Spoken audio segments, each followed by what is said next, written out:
اللهم صل على سيدنا محمد يا رب صل وسلم.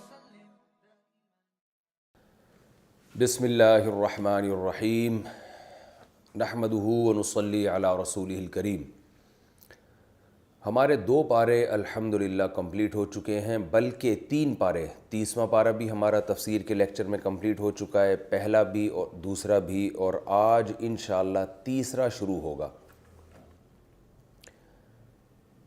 حسب معمول سب سے پہلے اس رکوع کا لفظی ترجمہ مختصر گرامر کے ساتھ، پھر اس کی تفسیر، اور پھر اس میں جو مختصراً علمی نکات ہیں وہ انشاءاللہ میں بیان کروں گا نمبر وار. اعوذ باللہ من الشیطان الرجیم، بسم اللہ الرحمن الرحیم. تلک الرسل، تلک کا معنی یہ، رسل رسول کی جمع ہے، یہ جو پیغمبر ہیں. فضلنا، فضل یفضل تفضیلا، سبح یسبح کی طرح فضیلت دینا. فضلنا، ہم نے فضیلت دی ہے، بعضہم ان میں سے بعض کو، علی بعض بعض پر. منہم ان میں سے بعض ایسے ہیں، من ایسے ہیں کہ کلم اللہ جن سے اللہ نے کلام کیا. ورفع بعضہم درجات، اور بعض کو بلند کر دیا، درجات بہت زیادہ درجات. وآتینا عیسی ابن مریم، اور ہم نے عطا کیا عیسیٰ ابن مریم کو البینات، واضح دلائل، روشن دلائل. وَأَيَّدْنَاهُ، اور ہم نے طاقت دی عیسیٰ کو، بروح القدس، مقدس روح کے ذریعے. وَلَوْ شَاءَ اللَّهُ، اور اگر اللہ چاہتا، مَقْتَتَلَ، ما کا معنی نہیں، اقتتل آپس میں قتال کرنا، اکتسبہ کی طرح. مَقْتَتَلَ الَّذِينَ مِن بَعْدِهِمْ، نہیں قتال کرتے وہ لوگ جو ان پیغمبروں کے بعد آئے. من بعدی، بعد اس کے کہ، ما بعد اس کے کہ، جاءتہم البینات، ان کے پاس واضح دلائل آ گئے تھے. یعنی واضح دلائل آنے کے بعد بھی یہ لوگ قتال نہ کرتے اگر اللہ چاہتا. وَلَٰكِنِ اخْتَلَفُوا، وَلَٰكِنْ اخْتَلَفُوا تھا اصل میں، ملا کے پڑھا جاتا ہے، وَلَٰكِنِ اخْتَلَفُوا، لیکن انہوں نے اختلاف کیا. فَمِنْهُمْ، پس ان میں سے بعض ایسے تھے، من آمنا، جو ایمان لائے. وَمِنْهُمْ من، اور ان میں بعض ایسے تھے، کفر، جنہوں نے کفر کیا. وَلَوْ شَاءَ اللَّهُ، اور اگر اللہ چاہتا، مَقْتَتَلُوا، یہ آپس میں قتال نہ کرتے. وَلَٰكِنَّ اللَّهَ، لیکن اللہ تعالیٰ، يَفْعَلُ مَا يُرِيد، کرتا ہے وہ، یرید جو چاہتا ہے، جو جس چیز کا ارادہ کرتا ہے. اراد یرید، ارود یربد کی طرح ہے. یا ایہا الذین آمنوا، اے لوگو جو ایمان لائے ہو، انفقوا، اکرموا کی طرح انفاق کرو، مما اصل میں تھا من ما، رزقناکم، جو رزق ہم نے تمہیں دیا ہے، من قبل ان یأتی، اس سے پہلے کہ آ جائے، یوم، ایک دن، لا بیع فیہ، جس میں کوئی بیع نہیں ہے. بیع خرید و فروخت کو کہتے ہیں، جس میں کوئی بیع نہیں ہے. ولا خلۃ، اور نہ دوستی. خلہ گہری دوستی کو کہتے ہیں، جس کو خلیل اسی سے نکلا ہے، جو بالکل آپ کا گہرا دوست ہوتا ہے نا. حدیث میں آتا ہے، لو کنت متخذا خلیلا لاتخذت ابا بکر خلیلا، اگر میں کسی کو اپنا خلیل بناتا تو ابو بکر کو بناتا، لیکن میرا خلیل صرف اللہ ہے. تو بہت ہی گہرا جو دوست ہوتا ہے نا، اس کو خلیل کہا جاتا ہے. ولا خلۃ، اور کوئی دوستی نہیں ہوگی. ولا شفاعۃ، اور کوئی شفاعت نہیں ہوگی. والکافرون هم الظالمون، اور کافر لوگ ہی ظالم ہیں. اللہ لا الہ الا ہو، اللہ وہ ذات ہے کہ لا الہ الا ہو، نہیں ہے کوئی معبود سوائے اس کے. الحی القیوم، الحی کا معنی زندہ ہے، القیوم تھامنے والا ہے ہر چیز کو. قیم عربی میں کہتے ہیں حاکم کو، نگہبان کو، ذمہ دار کو. جیسے قرآن میں آتا ہے الرجال قوامون، مرد جو ہیں وہ سربراہ ہیں. اور اس میں صرف سربراہی کا معنی نہیں ہوتا قوام یا قیم میں، بلکہ وہ سربراہ جس کی ذمہ داری بھی ہو. ایک تو ہوتا ہے نا بادشاہ، جو بس حاکم ہوتا ہے اور وہ سمجھتا ہے کہ سب پر میری حکومت ہے، تو اس کو تو ملک کہیں گے، بادشاہ کہیں گے. قیم کا معنی جو جس میں ذمہ داری کا عنصر بھی پایا جائے، جیسے باپ اپنی اولاد کے لیے ہوتا ہے. کہ صرف وہ بڑا نہیں ہے بلکہ اس کے ذمے اولاد کو کچھ ہوتا ہے تو باپ سے سوال کیا جاتا ہے. تو تھامنے والا, نظام کو چلانے والا, اور ایسا چلانے والا کہ اس میں سربراہی کا عنصر بھی پایا جائے. تو اللہ فرماتے ہیں القیوم, زندہ ہے, القیوم تھامنے والا ہے.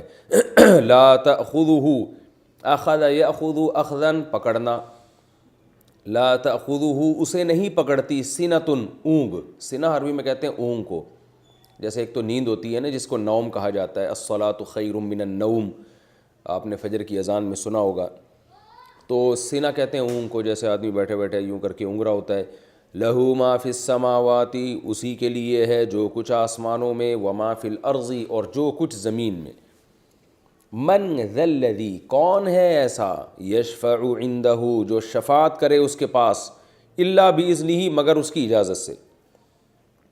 یعلم ما بین ایدیہم, وہ جانتا ہے ان تمام چیزوں کو, ما بین ایدیہم, جو ان کے ہاتھوں کے سامنے ہے. یہ محاورہ ہے, یعنی جو چیز بھی آپ کے سامنے ہے, تو آپ کا جو پاسٹ ہوتا ہے نا وہ آپ کے سامنے ہوتا ہے, وہ گزر چکا ہوتا ہے تو آپ اس کو دیکھ رہے ہوتے ہیں اپنی آنکھوں سے.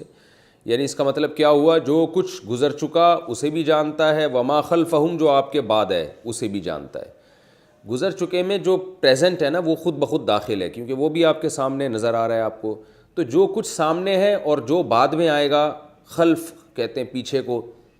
آپ نے سنا ہوگا نا قراءت خلف الامام, امام کے پیچھے قراءت, یہ مسئلہ بہت سنا ہوگا.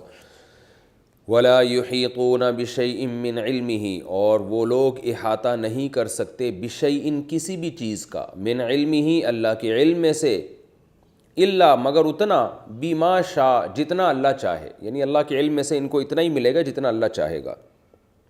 وسع کرسیہ السماوات والارض, وسع یوسع, سمع یسمع کی طرح, وسعت والا ہونا, کہتے ہیں وسیع ہے بہت, اس کا مفہوم بہت وسیع ہے.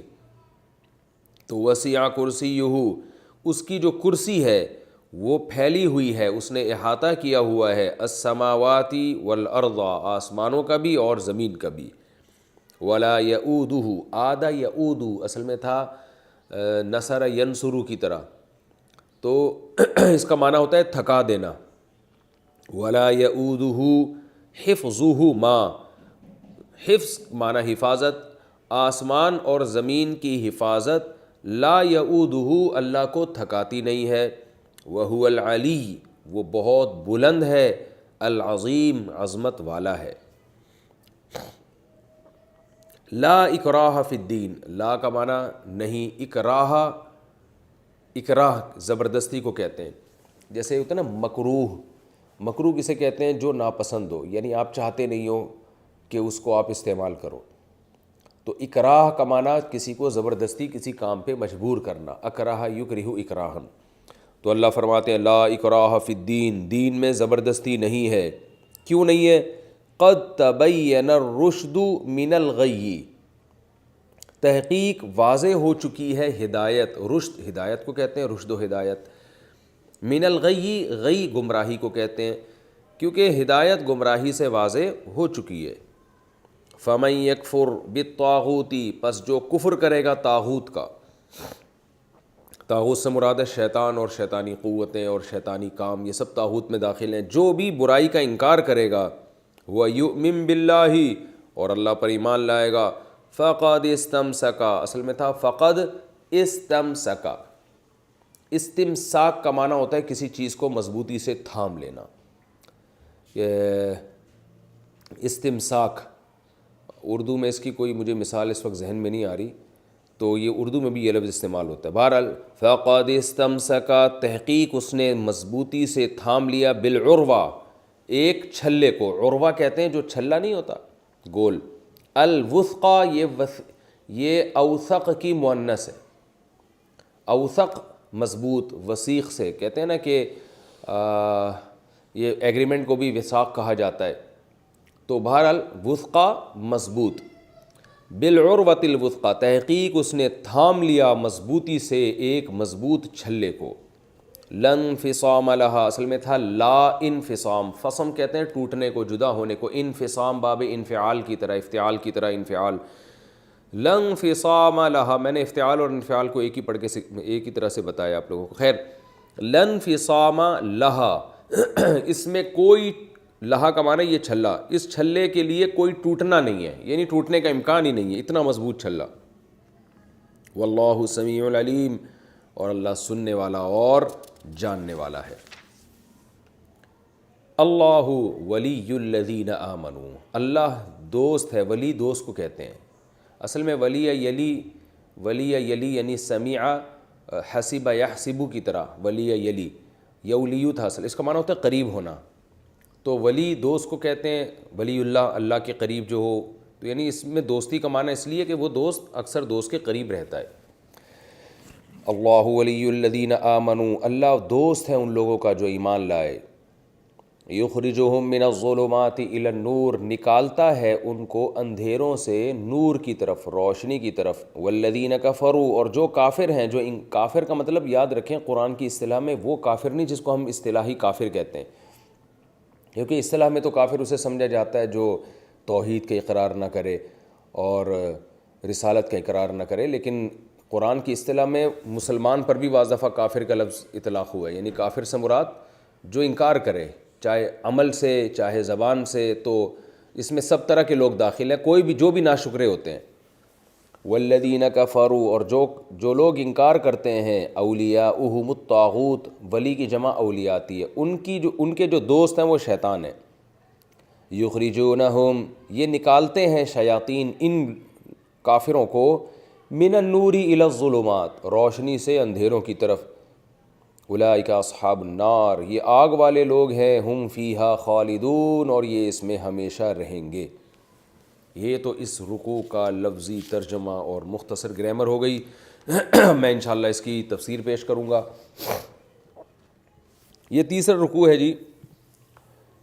اس سے پہلے دوسرا پارہ جہاں ختم ہوا تھا، داؤد علیہ السلام کا واقعہ بیان ہوا تھا کہ بنی اسرائیل میں داؤد علیہ السلام ایک امتی کی حیثیت سے لڑ رہے تھے، بہت سخت جہاد تھا، لیکن داؤد علیہ السلام نے اس میں بے انتہا بہادری دکھائی اور جالوت کو قتل کیا۔ تو اللہ تعالیٰ نے آپ کو علم بھی عطا فرمایا، نبوت بھی عطا فرمائی، اور اللہ نے آپ کو وہ کچھ سکھایا جو اللہ نے چاہا، پرندوں کی بولیاں اور لوہے کو پگھلانا، آپ کے ہاتھ میں لوہا پگھل جایا کرتا تھا، زرہیں بنایا کرتے تھے، جنگی لباس بنایا کرتے تھے، یہ ساری جو یہ اس زمانے کی، یوں سمجھیں کہ آپ ایک ٹیکنالوجی تھی اس زمانے میں، وہ اللہ تعالیٰ نے داؤد علیہ السلام کو عطا فرمائی بطور معجزہ۔ تو یہاں اب اللہ تعالیٰ فرماتے ہیں کہ دیکھو یہ جو پیغمبر ہیں نا، جیسے داؤد علیہ السلام کا ذکر کیا ہم نے، تلک الرسول فضلنا بعضهم علی بعض، یہ پیغمبر کی ایک جماعت ہے جن میں ہم نے بعض کو بعض پر فضیلت دی ہے، جیسے داؤد کا تذکرہ تمہارے سامنے آ گیا کہ داؤد علیہ السلام کو ہم نے کتنی فضیلت دی۔ تو یہ اللہ کا قانون ہے کہ اللہ نے پیغمبر دنیا میں بھیجے ہیں اور ان کے سب کے درجات ایک جیسے اللہ نے نہیں رکھے، تو اسی کا تذکرہ قرآن مجید میں یہاں ہوا، تلک الرسل فضلنا بعضهم علی بعض، یہ پیغمبروں کی جماعت ہے جن میں ہم نے بعض کو بعض پر فضیلت دی۔ کیسے فضیلت دی؟ اب اللہ اشارہ کر رہے ہیں، منہم، ان میں سے بعض ایسے ہیں، من کلم اللہ، جن سے اللہ ہم کلام ہوا ہے، جیسے حضرت موسیٰ علیہ السلام، یہ بھی ایک بہت بڑی فضیلت ہے کہ اللہ براہ راست ہم کلام ہوتا ہے۔ ورفع بعضهم درجات، اور بعض کو تو اللہ نے بہت زیادہ درجات میں فضیلت دے دی۔ دیکھیں اللہ تعالیٰ نام کسی پیغمبر کا نہیں لے رہے ہیں، اشارے سے بتا رہے ہیں، یہ بھی فضیلت بیان کرنے کا ایک طریقہ ہوتا ہے۔ ورفع بعضهم درجات، اور بعض کے تو اللہ نے درجات بہت بلند کر دیے۔ وآتینا عیسیٰ ابن مریم البینات، اور ہم نے عیسیٰ ابن مریم کو واضح دلائل دیے، بہت سارے معجزات دیے، تو یہ بھی ایک فضیلت کی بات ہے۔ کہا جاتا ہے کہ جتنے معجزے حضرت عیسیٰ علیہ السلام کو ملے ہیں اتنے کسی اور پیغمبر کو نہیں ملے، اور بڑے عجیب عجیب قسم کے معجزے آپ کو عطا کیے گئے ہیں، تو یہ بھی ایک فضیلت ہے، کیونکہ حضرت عیسیٰ علیہ السلام کو جو معجزے دیے گئے وہ تھے بھی بہت ہی عجیب، یعنی جو دنیا میں ساری دنیا جس کو مانتی تھی کہ یہ ہو ہی نہیں سکتا، مثلا مردہ زندہ نہیں ہو سکتا، لیکن حضرت عیسیٰ علیہ السلام جس مردے کی طرف رخ کر کے کہتے قم باذن اللہ، اللہ کے حکم سے کھڑا ہو جا، وہ زندہ ہو کے کھڑا ہو جایا کرتا تھا۔ اور بے جان چیز میں جان نہیں ڈالی جا سکتی، آپ پرندہ بناتے مٹی سے اور اس میں پھونک مارتے وہ باقاعدہ پرندہ بن کے اڑنا شروع ہو جایا کرتا تھا۔ جو پیدائشی نابینا ہے اس کی آنکھوں پہ ہاتھ رکھتے بینائی واپس لوٹ جاتی۔ تو کوڑ کا مرض، برس کا مرض، یعنی ایسے ایسے معجزے آپ کو عطا کیے گئے. اس میں حکمت کیا تھی میں انشاءاللہ بتاؤں گا. تو یہ بڑے عجیب و غریب قسم کے آپ کو معجزے عطا کیے گئے. وَأَيَّدْنَاهُ بِرُوحِ الْقُدُسِ. اچھا خیر، ایک اور معجزہ بغیر باپ کے پیدا ہونا، یہ خود ایک بہت بڑا معجزہ ہے. پھر قرب قیامت تک کے لیے زندہ رکھنا، یعنی زندہ آسمانوں پہ اٹھایا جانا اور پھر ہزاروں سال کے بعد زمین پہ آ کے اترنا اور دجال کو قتل کرنا اور جہاد کرنا، پھر اتنے سالوں کے بعد اسی طرح زندہ فرشتوں کے کندھوں پہ ہاتھ رکھ کے نیچے اترنا. تو یہ بہت عجیب و غریب معجزے تھے جو حضرت عیسیٰ علیہ الصلاۃ والسلام کی بہت بڑی فضیلت کی دلیل ہیں. تو اللہ تعالیٰ فرماتے ہیں وَأَيَّدْنَاهُ بِرُوحِ الْقُدُسِ. اور ایک اور بڑی فضیلت اللہ نے حضرت عیسیٰ کو دی کہ روح قدس یعنی جبریل علیہ السلام، جن کو مقدس روح کہا جاتا ہے، ان کے ذریعے طاقت دی.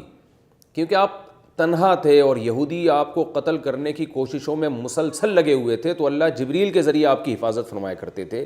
تو یہ تمام فضائل اللہ نے حضرت عیسیٰ علیہ السلام کو دیے.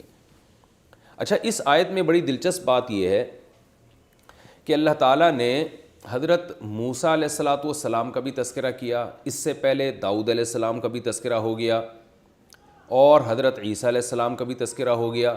جو سب سے عظیم پیغمبر ہیں سید الانبیاء محمد صلی اللہ علیہ وسلم، ان کا تذکرہ تو یہاں ہونا چاہیے تھا. تذکرے کا مطلب یہ ہے کہ حضرت موسیٰ کو جو فضیلت ملی وہ اللہ نے بیان کر دی کہ کلیم اللہ تھے، اللہ نے ان سے کلام کیا. حضرت عیسیٰ کو جو فضیلت ملی وہ بھی اللہ نے بیان کر دی کہ ان کو معجزے ملے بہت زیادہ. تو ہمارے نبی کا تذکرہ کہاں ہے؟ علماء نے بیان کیا کہ یہ جو درمیان میں اللہ نے فرمایا نا وَرَفَعَ بَعْضَهُمْ دَرَجَاتٍ، اور ان میں بعض کو تو بہت ہی درجے دے دیے.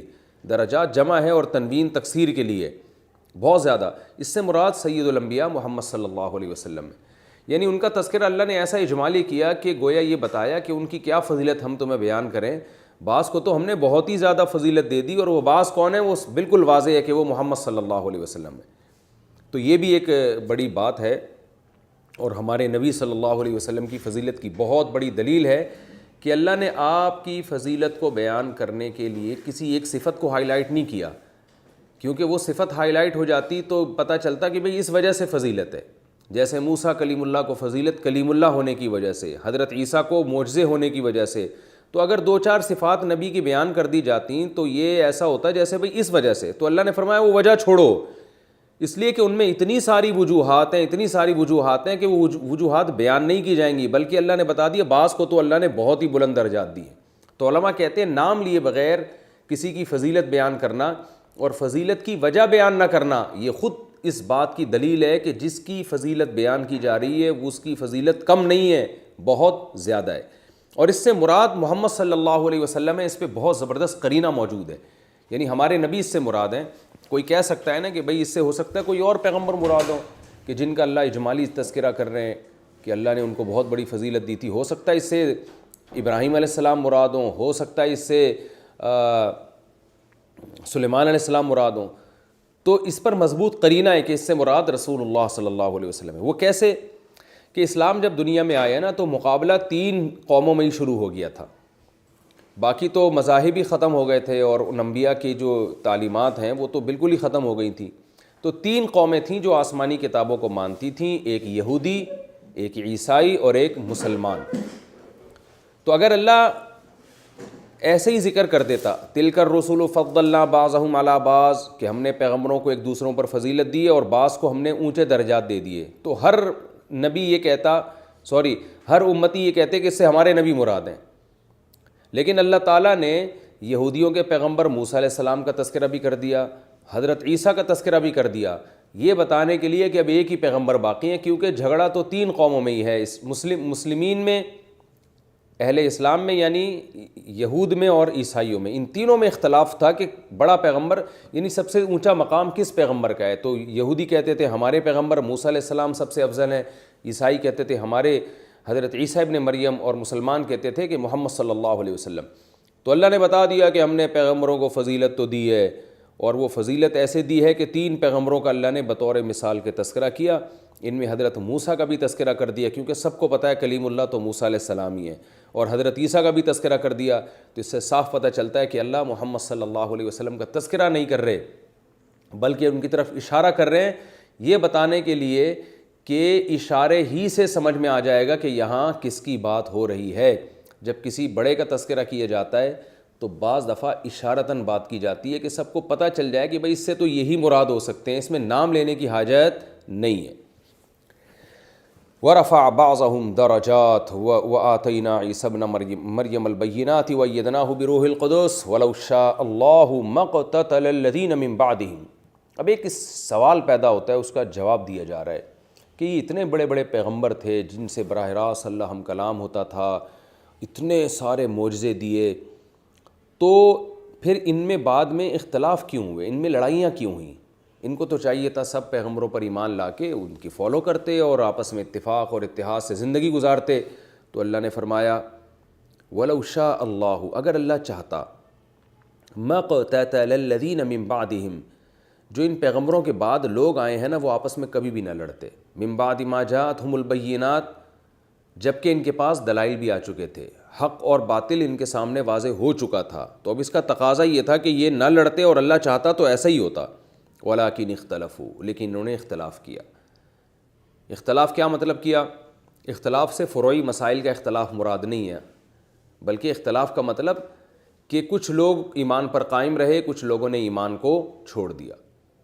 فَمِنْهُمْ مَنْ آمَنَ, جیسے کہ آگے آ رہے, فَمِنْهُمْ مَنْ آمَنَ, کچھ ایسے تھے جو ایمان لائے, وَمِنْهُمْ مَنْ كَفَرَ, اور کچھ ایسے تھے جنہوں نے کفر کیا, انکار کر دیا. یہ کفر زبان سے بھی ہو سکتا ہے اور عمل سے بھی ہو سکتا ہے, جس کو چھوٹا کفر کہا جاتا ہے. یعنی کچھ لوگ مان کے چلنے والے بنے, کچھ نافرمان بنے. وَلَوْ شَاءَ اللَّهُ مَا اقْتَتَلُوا, پھر اللہ نے دوبارہ اسی مضمون کا تکرار کیا, اگر اللہ چاہتا تو یہ قتال نہ کرتے, یعنی اللہ زبردستی ان کو ہدایت کے راستے پر چلا دیتا. وَلَٰكِنَّ اللَّهَ يَفْعَلُ مَا يُرِيدُ, لیکن اللہ جس چیز کا ارادہ کرتا ہے وہی کرتا ہے. یعنی اللہ نے ارادہ یہ کیا کہ ان کو زبردستی میں ہدایت پر نہیں چلاؤں گا, اور جب زبردستی اللہ کسی کو ہدایت میں نہیں چلاتا تو لوگوں کو اپنے حال پہ چھوڑ دیا جاتا ہے. اس سے آزمائش ہوتی ہے, اور آزمائش کا فیصلہ یہی ہوتا ہے.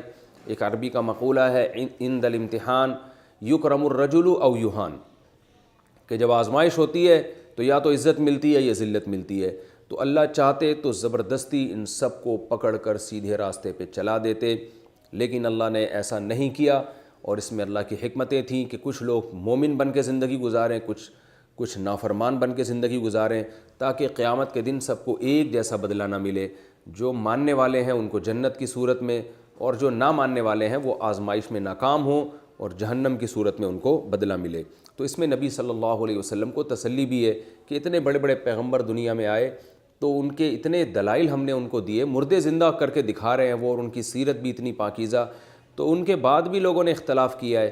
تو آپ بھی اس کے غم میں نہ پڑیں کہ یہ سارے مسلمان کیوں نہیں ہو جاتے, اور ہر داعی کو اس میں نصیحت ہے.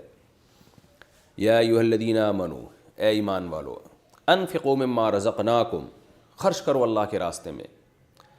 سورہ بقرہ کا یہ مضمون میں نے بتایا تھا نا چل رہا ہے, جس میں جہاد کی آیتیں بہت ہیں, اللہ کی راہ میں خرچ کرنے کا حکم بہت ہے. کیونکہ قرآن جو حکام بیان کر رہے ہیں, جب تک اسلامی حکومت نہیں ہوگی تو وہ حکام علی وجہ الکمال اور صحیح طرح سے نافذ نہیں ہو سکتے.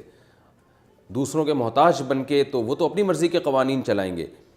تو اس لیے اسلام جو ہے اپنی راہ میں خرچ کرنے کا حکم بھی دیتا ہے, اور مسلمانوں کو ترغیب دیتا ہے کہ اللہ کی راہ میں خرچ کرو. یا ایھا الذین آمنوا, اے ایمان والو, انفقوا, خرچ کرو. اور اس میں صرف جہادی مراد نہیں ہے, کہیں بھی غربا پر, مساکین پر, کمزوروں پر, ہر طرح کا خرچ کرنا اس میں داخل ہے. یا ایھا الذین آمنوا انفقوا مما رزقناکم, خرچ کرو اس رزق میں سے جو ہم نے تم کو دیا ہے. اس میں فضیلت ہے کہ جو جس مال سے خرچ کرنے کا حکم دیا ہے نا وہ بھی ہم نے ہی تم کو دیا ہے. من قبل ان یاتی یوم, اس سے پہلے کہ ایک ایسا دن آ جائے, لا بیع فیہ, جس میں کوئی خرید و فروخت نہیں ہوگی. یعنی ایسا نہیں ہوگا کہ تمہارے پاس اعمال کم ہوں تو تم قیامت کے دن وہ پیسوں کے ذریعے بیچ لو, صدقات و خیرات قیامت کے دن خرید لو اس کا اجر, ایسا نہیں ہو سکتا. ولا خلۃ, اور نہ کوئی دوستی کام آئے گی.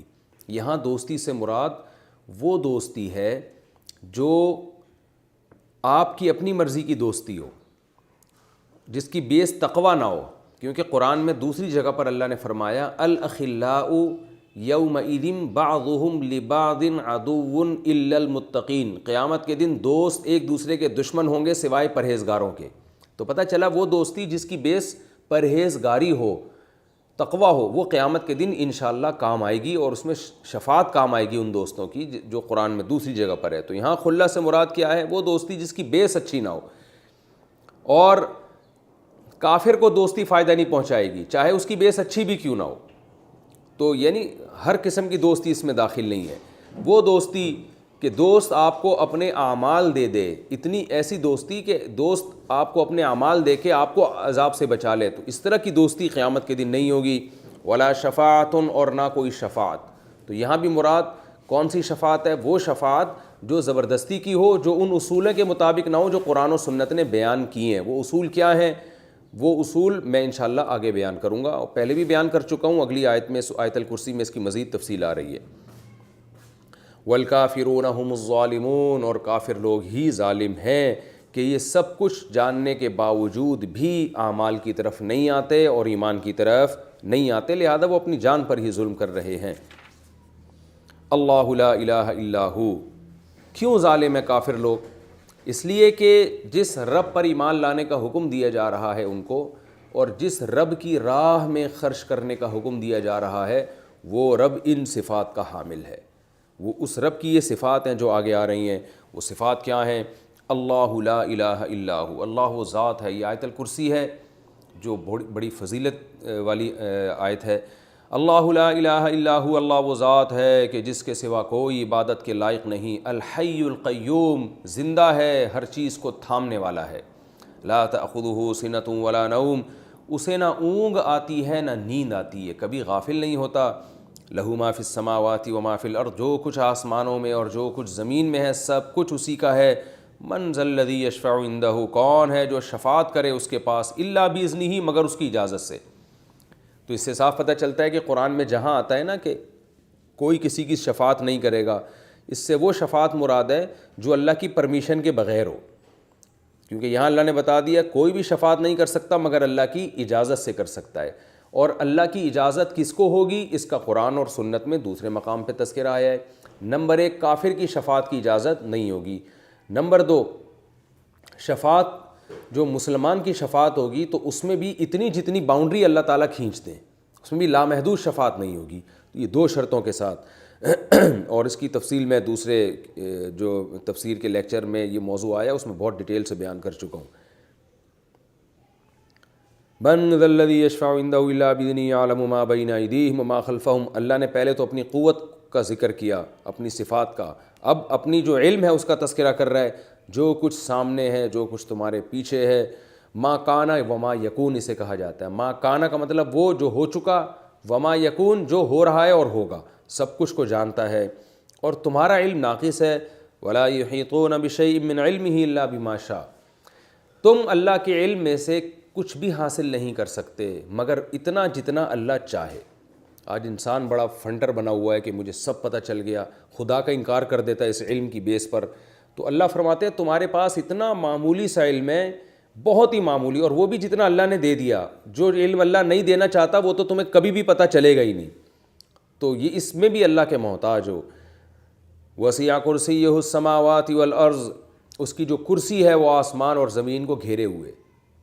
یہ کرسی کیا ہے، اس کی کیفیت کیا ہے؟ کرسی کے جو ظاہری ترجمہ ہے وہ تو بادشاہوں کی جو جیسے کرسی ہوا کرتی ہے جس پہ وہ جلوہ افروز ہوتے ہیں، تو اللہ تعالیٰ چونکہ انسانوں سے انسانوں کے محاوروں میں بات کرتے ہیں، ہم سے ہمارے محاوروں میں بات کرتے ہیں، تو اللہ نے اپنے لیے عرش کا بھی تذکرہ کیا کہ میرا تخت ہے جس پہ میں جلوہ افروز ہوتا ہوں، اس پہ کرسی ہے جس پہ میں قرار پکڑتا ہوں، جس پہ میں بیٹھتا ہوں۔ تو ہم سے اللہ ہمارے انداز میں بات کرتے ہیں، تو اس لیے ان چیزوں کی گہرائی میں جانے کی اجازت نہیں ہے، متشابہات میں سے ہیں۔ قرآن میں دوسری مقام پر اللہ نے فرمایا کہ جو ایمان والے لوگ ہیں، اہل علم ہیں، وہ متشابہات کی بحث میں نہیں پڑتے، بس اتنی بات ہے کہ اللہ نے ہم سے ہمارے ذہن کے مطابق بات کی ہے، اور بتایا کہ میری کرسی چھوٹی نہیں ہے، وہ آسمان اور زمینوں کو گھیرے ہوئے۔ حدیث میں آتا ہے کہ کرسی کی مثال، اللہ کی کرسی ایسے ہے جیسے ایک چھلا ہو ایک میدان میں پڑا ہوا ہو، تو یہ چھلا جو ہے نا یہ گویا زمین اور آسمان ہے، اور وہ میدان کرسی ہے، اور وہ کرسی عرش پہ ایسی ہے جیسے کہ چھلا اس میدان میں، یعنی عرش جو ہے وہ کرسی سے بھی بڑا ہے۔ تو اب ہمیں اس کی کیفیات معلوم نہیں ہے، اس کے ظاہر پر ہم یقین رکھتے ہیں، اس کی حقیقت کیا ہے وہ اللہ ہی بہتر جانتا ہے۔ جیسے محاوروں میں کہا جاتا ہے نا کہ وہ بادشاہ کی جو کرسی ہے وہ بہت مضبوط ہے اور بادشاہ کی کرسی چھوٹی نہیں ہے اور بادشاہ کرسی پہ تخت پہ جلوہ افروز ہو گیا. تو یہ سب چیزیں عام محاوروں میں آج بھی استعمال ہوتی ہیں. فرمایا اس کی کرسی آسمان اور زمین کو گھیرے ہوئے، یعنی بڑا زبردست طاقتور بادشاہ ہے، ہر چیز اس کے کنٹرول میں ہے. ولا یؤودہ حفظہما، اور اتنے بڑے آسمانوں اور زمین کی حفاظت اسے تھکاتی نہیں ہے. العلی العظیم، یہ تمام صفات کے بعد اللہ بتا رہے ہیں کہ وہ ہر لحاظ سے بلند ہے اور عظمت والا ہے. یہ آیت الکرسی ہے جس کی حدیث میں بڑی فضیلت وارد ہوئی ہے، اور یہ قرآن کی وہ واحد آیت ہے جس میں ایک ہی آیت میں اللہ کا اتنا تذکرہ ہوا ہے کہ کسی اور آیت میں ایک ہی آیت میں اتنی دفعہ اللہ کا تذکرہ نہیں ہوا. یعنی اللہ کا ناؤن بھی اور پروناؤن بھی جتنا اس ایک آیت میں قرآن مجید کی اس ایک آیت میں بیان ہوا، اتنا کسی اور آیت میں دوسری جگہ بیان نہیں ہوا. یعنی پوری ایک آیت میں اتنا زیادہ تذکرہ نہیں ہوا ہے. اس کے فضائل کیا ہیں میں انشاءاللہ علمی نکات میں بتاتا ہوں، مختصر فضائل. آگے فرمایا لا اکراہ فی الدین.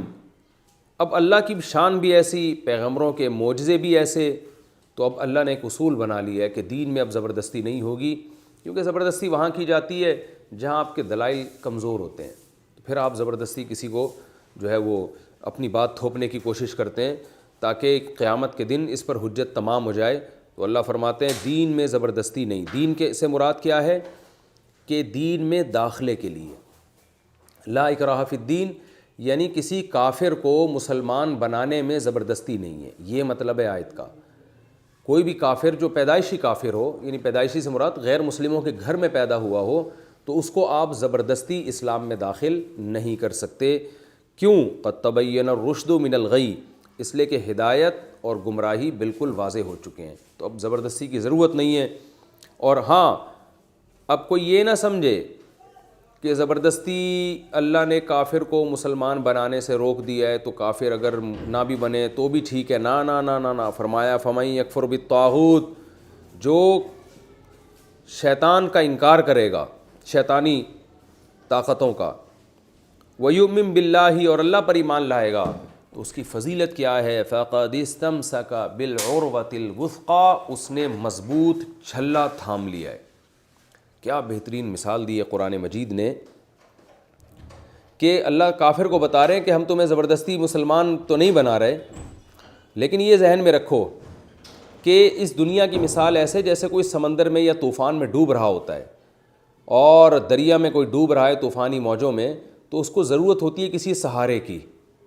اور سہاروں کی بھی بہت ساری قسمیں ہیں. کچھ ایسے سہارے ہوتے ہیں جو خود کمزور ہوتے ہیں، ٹوٹ سکتے ہیں، لیکن ایسے موقع پہ کہیں سے آپ کو کوئی ایسی رسی پھینکی جائے جس میں گول چھلا ہو، اس چھلے کا فائدہ یہ ہوگا کہ آپ مضبوطی سے اس کو تھام لوگے، لن فصام لہا، اور اس کے ٹوٹنے کا امکان بھی نہیں ہوگا. تو جیسے طوفانوں میں، اندھیروں میں اس چھلے کی ویلیو وہ جانتا ہے جس کو وہ چھلا ملے اور وہ اس کے ذریعے نجات پالے. تو اسی طرح اللہ تعالیٰ فرماتے ہیں کہ تم سب لوگ گمراہی کے اندھیروں میں ہو، جس کی وجہ سے کوئی ڈپریشن میں ہے، کوئی اسٹریس میں ہے، کوئی گمراہی میں بھٹک رہا ہے، اس کو راستہ نہیں مل رہا، اسے دنیا میں اپنی پیدائش کا مقصد ہی معلوم نہیں ہے. تو اللہ فرماتے ہیں ایسے موقع پہ اسلام وہ چھلا ہے جو اللہ کی طرف سے آسمان سے اترا ہوا ہے. تو جو اللہ پر ایمان لائے گا اور اللہ کے علاوہ جو کچھ ہے اسے طاغوت کہا جاتا ہے. ہر وہ دعوت جو اللہ کے علاوہ کی ہو اس کو طاغوت، یعنی وہ شیطان کی دعوت ہے، اس لیے شیطان سے بھی ترجمہ کیا جاتا ہے، اس کا طغیان سے نکلا ہے، سرکشی. تو اللہ فرماتے ہیں کہ جس نے بھی شیطانی قوتوں کا، یعنی اللہ کے علاوہ ہر چیز کی نفی کر کے اللہ کو مضبوطی سے تھام لیا، تو حقیقت میں اس نے اللہ کو نہیں تھاما بلکہ مضبوط چھلے کو پکڑ لیا اس نے. لن فصام لہا، جس کے ٹوٹنے کا امکان نہیں ہے. چھوڑ دو تو الگ بات ہے، ٹوٹے گا نہیں ہے، یہ تمہیں تباہی سے بچائے گا. تو یہ اسلام کی بہت بڑی فضیلت ہے. اس میں غیر مسلموں کو دعوت دی گئی ہے کہ آؤ اسلام کے چھلے کو مضبوطی سے تھام لو، اس تباہی میں اس کے علاوہ تمہیں مصیبت سے نکالنے والا کوئی بھی نہیں ہے. واللہ سمیع علیم، اللہ سننے والا اور جاننے والا ہے. تمہارے حالات کو سن بھی رہا ہے، تمہاری باتوں کو، اور تمہارے حالات کو جان بھی رہا ہے. اچھا، یہ بھی ذہن میں رکھیں کہ یہ جو قرآن مجید میں اللہ کا ارشاد ہے لا اکراہ فی الدین، دین میں زبردستی نہیں ہے، تو اس میں 3 باتوں کا جاننا ضروری ہے. پہلی بات کہ جو مسلم گھرانے میں پیدا ہوا ہو اور بعد میں مرتد ہو جائے تو اس پہ زبردستی ہے اسلام میں، یہ صحیح احادیث سے یہ مضمون ثابت ہے، اس کو اسلام چھوڑنے کی اجازت نہیں ہے، کیونکہ اس پہ حجت بہت زیادہ تمام ہو چکی ہے، کیونکہ اس کو گویا بغاوت سمجھا گیا ہے۔ تو اسلام میں داخلہ انسان کا اپنی مرضی سے ہوگا، واپسی کا آپشن اسلام میں نہیں رکھا گیا۔ اس میں حکمتیں کیا ہیں، مصلحتیں کیا ہیں، یہ پھر بہت الگ ٹاپک ہے، اس میں بہت سارے اعتراضات ہیں، پھر ان اعتراضات کے جوابات ہیں۔ یہ بالکل ایک ایسے ہی مثال ہے جیسے آپ کسی ملک کی نیشنلٹی حاصل کر لیتے ہیں، تو اب آپ کو اس ملک کے خلاف نیشنلٹی حاصل کرنے کے بعد اس کے بعد پھر آپ کو اپنی مرضی سے نکلنے کی اجازت نہیں دی جاتی۔ آپ کسی ملک میں جا کے رہیں، نیشنلٹی حاصل نہ کریں، کوئی مسئلہ نہیں ہے، لیکن ایک دفعہ آپ کو جب وہاں کی قومیت مل جائے تو پھر اس کے اصول کچھ اور ہیں۔ کچھ ملک تو ایسے ہیں جو نیشنلٹی منسوخ کر دیتے ہیں، کچھ ایسا ہے کہ اس کو بغاوت میں داخل سمجھا جاتا ہے۔ تو جیسے دنیا کے کچھ اصول ہیں، تو اللہ تعالیٰ کے بھی کچھ قوانین ہیں، اسلام کے بھی کچھ قوانین ہیں، اور اس کی بنیاد یہ ہے کہ لوگ اسلام کو مذاق نہ بنا لیں کہ آپ ادھر آئے اور ادھر لڑکتے رہے، تو اس کی اسلام میں قطعاً اجازت نہیں ہے۔ آنے کے لیے دروازہ کھلا ہوا ہے، نہ آئیں، اسلام زبردستی نہیں کرے گا، آنے کے بعد جانے کا آپشن نہیں ہے۔ اسی وجہ سے میرے ہاتھ میں جب بھی کوئی غیر مسلم مسلمان ہوتے ہیں تو میں ان کو یہ بات لازمی بتاتا ہوں کہ بھئی آپ خوب اچھی طرح سوچ لیں، سمجھ لیں، کوئی زبردستی نہیں ہے اسلام میں، آپ اسلام قبول کریں نہ کریں آپ کی مرضی۔ ہاں، ہم یہ آپ کو ضرور بتائیں گے، قرآن کہتا ہے کہ جو شخص اسلام جس کو ملا، اس کی دعوت پہنچی اور وہ تحقیق کر کے مسلمان نہ ہوا تو آخرت میں اس کا ٹھکانہ اچھا نہیں ہے۔ آخرت کی ہم بات کریں گے، اب آپ کی مرضی، آپ آخرت پر ایمان لائیں نہ لائیں، یہ آپ کا ہیڈک ہے۔ تو آپ کی مرضی، آپ مسلمان ہو یا نہ ہو، لیکن ہو گئے تو پھر واپسی کا آپشن ختم ہو جائے گا آپ کے لیے۔ اسلام میں اس کی پرمیشن نہیں، مسلمان قوم کو ہی نہیں، گورنمنٹ کو اس کی اجازت نہیں ہے کہ وہ پھر آپ کو ایسی چھوڑ دے۔ وہ الگ بات ہے، گورنمنٹ اپنی ذمہ داری پوری کرے نہ کرے، وہ گورنمنٹ کا ہیڈک ہے۔ ایک بات تو یہ، دوسری بات یہ، یعنی مرتد کو اجازت نہیں ہے کہ وہ، بلکہ اس کو 3 دن کی مہلت دی جائے گی اور 3 دن کے بعد اس کو سزا دی جائے گی۔ دوسرا مسئلہ یہ ہے کہ حضرت عیسیٰ علیہ السلام جب قرب قیامت میں نازل ہوں گے تو اس وقت حدیث کے مطابق یضع الجزیہ، وہ جزیے کے نظام کو ختم کریں گے، اور اس وقت بھی اما الاسلام و اما السیف، یا تو تلوار ہے یا اسلام ہے، یعنی اس وقت بھی پھر غیر مسلم کے پاس اسلام کے علاوہ کوئی آپشن نہیں بچے گا۔ تو وہ بھی اس آیت سے مستثنیٰ ہے۔ حضرت عیسیٰ علیہ السلام کو جب اللہ قرب قیامت میں نازل کریں گے تو ان کو یہ رائٹ دیں گے، ان کو یہ اختیار دیں گے، جیسے کہ حدیث سے ثابت ہے کہ وہ پھر یعنی یہ آپشن ختم ہو جائے گا کہ آپ کی مرضی، آپ دین پہ قائم رہیں یا نہیں رہیں، کیونکہ وہ آئیں گے اس دنیا میں اسلام کو غالب کرنے کے لیے، اور اللہ چاہتے ہیں کہ ایک وقت ایسا آئے کہ پوری دنیا گناہ سے بالکل پاک صاف ہو جائے، کفر سے بھی، شرک سے بھی، زنا سے بھی، ہر برائی سے پاک ہو جائے۔ تو اس کے لیے حضرت عیسیٰ علیہ السلام کو یہ اختیار دے دیا گیا ہے ابھی سے کہ وہ جب قرب قیامت میں نازل ہوں تو کوئی بھی غیر مسلم اس کو وہ اسلام پر تلوار کے زور سے مجبور کریں کہ یا تو اسلام قبول کرو، ورنہ حضرت عیسیٰ علیہ السلام اس سے لڑائی کریں گے، اس سے جہاد کریں گے۔ تو یہ دوسری بھی اس سے مستثنیٰ ہے۔ تیسرا کہ جب کوئی شخص اسلام میں داخل ہو جائے اور مسلمان بن جائے تو پھر اسلامی احکام پر اس کو حکومت زبردستی عمل کوائے گی۔ جیسے اگر کوئی زنا کرتا ہے تو حکومت اس کو سزا دے گی، کیونکہ بعض لوگ اس آیت سے کہتے ہیں کہ اسلام میں زبردستی نہیں ہے، تو اگر کوئی اپنی مرضی سے زنا کر رہا ہے تو کرتا رہے، اور کوئی چوری کر رہا ہے تو کرتا رہے۔ ایسا نہیں ہے بھائی، چور کا ہاتھ کاٹا جائے گا۔ ہاتھ کاٹنا اس کی علامت ہے نا کہ زبردستی اس کو چوری سے روکا جا رہا ہے، اور زانی کو کوڑے لگائے جا رہے ہیں تو کوڑوں کے ڈر سے وہ زنا سے بچے گا، اور شادی شدہ مرد اور عورت کو پتھروں سے مار کے سنسار کیا جا رہا ہے۔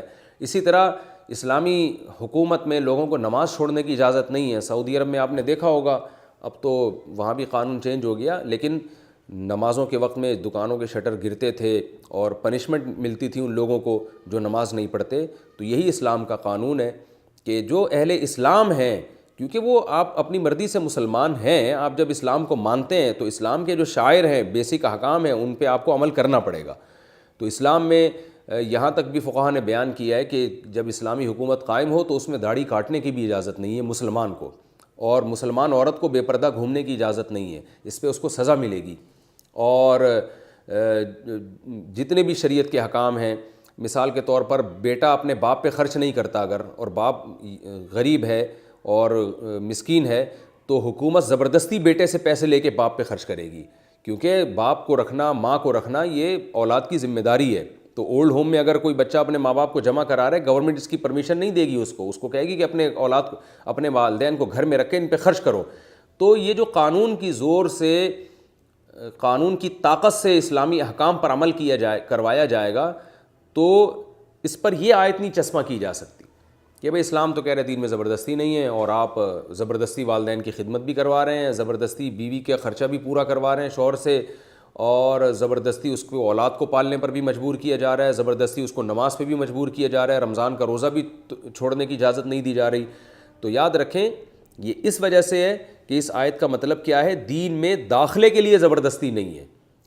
داخل ہو گیا تو پھر چلانے پر بہرحال زبردستی کی جائے گی، لیکن یہ زبردستی گورنمنٹ کرے گی، ہر شخص کو اس کی پرمیشن نہیں ہے، کیونکہ اس سے معاشرے میں فساد پھیلتا ہے. تو حکومت کرے گی. حکومت نہیں کرتی تو عام آدمی کی ذمہ داری یہی ہے کہ محبت سے وہ تبلیغ کریں، وہ سختی کرنے کے مجاز نہیں ہے، کیونکہ سختی کرنا یہ حکومت کا کام ہے. ہاں اپنے ماتحتوں پہ آپ بقدر ضرور سختی کر سکتے ہیں. تو یہ رکوع ہمارا ادھورا ہوا ہے، انشاءاللہ اگلے ایپیسوڈ میں اس رکوع کو بھی میں کمپلیٹ کروں گا. تیسرے پارے کا پہلا رکوع ہے، اور پھر اس میں جو علمی نکات ہیں مختصراً انشاءاللہ میں اس کو بھی بیان کروں گا. اللہ تعالیٰ سمجھنے کی، عمل کی توفیق عطا فرمائے. وما علینا الا البلاغ.